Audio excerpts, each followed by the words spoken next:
Hi, I'm Kirby Koo, and today I have the incredible privilege of announcing what might be the most significant advancement in infrastructure this year.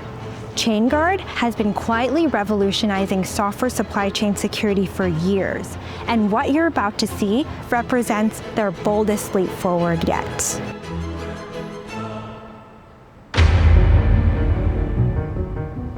Dan, thank you so much for having me here. I am so excited about Factory 2.0. Where exactly is it? It's everywhere. It's in the cloud, it's in our infrastructure, it's woven into the fabric of every secure container image, language library, and virtual machine that we build. And you're building all this in a factory? Yes, and no. Factory 2.0 is more than a factory, it's a revolution. Our amazing engineering team is using AI to achieve remediation speeds we never thought possible. I'm talking detecting and patching a vulnerability before upstream is even aware. Let's go. This is it. What do you think?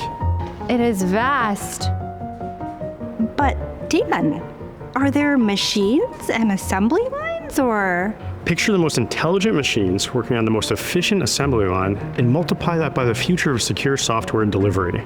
Kirby, we're building the best source for open source. Our AI-powered pipeline is transforming raw source code into thousands of packages and assembling those into secure, compliant, and hardened container images at an unprecedented scale. But here's the best part. It's powered by AI. Our engineers are available to help with the hard parts. Okay, but the engineers, are they here? Sure, we have some in New York. We have some in Finland. We even have one in Luxembourg. Do they wear hard hats and safety goggles? Safety, yes, safety. That's what Factory 2.0 is all about. Factory 2.0 is about more than just improving our remediation timelines. It's about revolutionizing the way the entire industry thinks about software supply chain security. We're building things better and safer than ever before. But Dan, I have to ask, does Factory 2.0 have walls and doors and actual metal machines? Oh no, Factory 2.0 is completely virtual. It's AI powered and run by our talented team of engineers.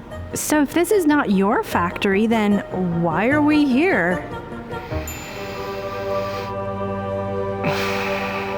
I just love that big factory smell.